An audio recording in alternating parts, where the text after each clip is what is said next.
சாகச விரும்பிகளை கவரும் விளையாட்டு பைக் ரேஸ். அந்த பைக் ரேஸை சிறுவர்களும் ஆர்வமுடன் கற்று வருகின்றனர். இது பற்றி ஒரு செய்தி தொகுப்பை பார்க்கலாம்.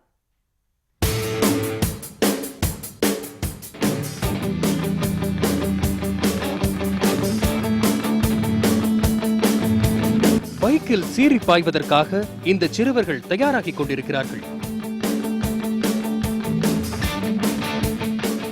பொதுவாக பைக் ரேஸ் விளையாட்டில் இளைஞர்கள்தான் பெரும்பாலும் ஆர்வத்துடன் இருப்பார்கள். ஆனால் இதில் ஆர்வமுள்ள சிறுவர்களுக்கும் உரிய பயிற்சி அளிக்க சென்னையில் கிட்ஸ் ட்ரைனிங் பள்ளி ஆரம்பிக்கப்பட்டு வெற்றிகரமாக நடந்து கொண்டிருக்கிறது.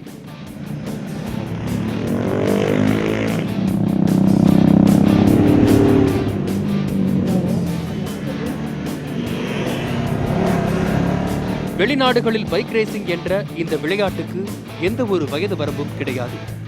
ஆனால் இந்தியாவில் மட்டும் 13 வயதுக்கு மேற்பட்டவர்கள் தான் கற்றுக்கொள்ள முடிகிறது. நம்மூரிலும் 6 வயதில் இருந்தே பைக் ரேஸிற்கு சிறுவர்களை அனுமதிக்க வேண்டும். அனுமதித்தால் அவர்களும் மோட்டோ ஜிபி சாம்பியன்ஷிப் போட்டியில் வென்று சாதனை படைப்பார்கள் என பெருமையோடு கூறுகிறார் பைக் ரேசிங் பயிற்சியாளரான சுதாகர். 6 வயசுலேருந்தே நம்ம மோட்டோ ஸ்போர்ட்டை ட்ரைன் பண்ணி அவங்கள உருவாக்குனா தான் இந்தியாவில் இந்த ஸ்போர்ட்டை உருவாக்க முடியும். நிறைய மேனுஃபேக்சரிங் இந்தியாவில் வந்துட்டாங்க. சுசுகி, ஹோண்டா, டிவிஎஸ், யமஹான்னு ரேசிங்கில் நிறைய பேர் இருக்காங்க. பட் ஆனால் மேனுஃபேக்சரிங்கும் சரி, ஸ்பான்சர் சைட்லையும் சரி, இந்த மோட்டோ ஸ்போர்ட்டுக்கு அந்தளவுக்கு இன்புட் இல்லாதனால இந்த ஸ்போர்ட்டை வெளியே தெரியாத இருக்குது. பட் ஆனால் அடுத்த லெவல் இது போகணும். ஸ்பான்சர்ஸ், வியூவர்ஸ், பேரண்ட்ஸ் சப்போர்ட்டை வேணும். விளையாட்டுத்துறை சார்ந்த ஒரு சில விளையாட்டுகளில் ரிஸ்க் ஃபேக்டர் இருக்கத்தான் செய்கிறது. ஆனாலும் தனது குழந்தையின் ஆர்வத்திற்கு மதிப்பளித்து பைக் ரேஸ் பயிற்சிக்கு அனுமதித்தேன் என்கிறார் மேகலா.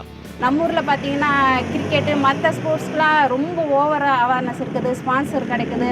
பட் இந்த லைனில் கிடையாது. அது கொஞ்சம் பண்ணால் நல்லாயிருக்கும். பிள்ளைங்களுக்கு ஒரு என்கரேஜ்மெண்ட்டாக இருக்கும். ஸ்போர்ட்ஸ்னால் எல்லாமே ஸ்போர்ட்ஸ் தான்.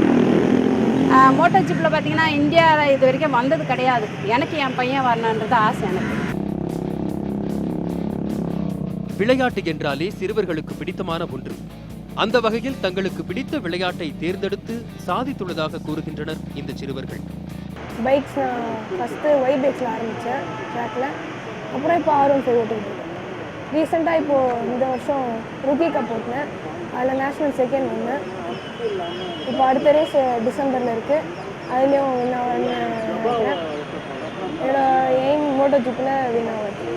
I started with a small bike and now I'm riding 250cc. My father is also a racer. My ambition is to become a big racer internationally. 5இல் வளையாதது 50இல் வளையாது என்பது பழமொழி. அதற்கு ஏற்றாற்போல் சிறுவயதில் இருந்தே பயிற்சி மேற்கொண்டு சர்வதேச தரத்தில் வீரர்களை உருவாக்க அரசும் தனியார் நிறுவனங்களும் இதுபோன்ற பயிற்சியை ஊக்குவிக்க வேண்டும் என்பதுதான் இவர்களின் எதிர்பார்ப்பு. பைக் ரேசிங் பிடிக்காதவங்க இருக்கவே முடியாது. இந்தியாவில் இருக்கிற எல்லா ஸ்போர்ட்ஸ்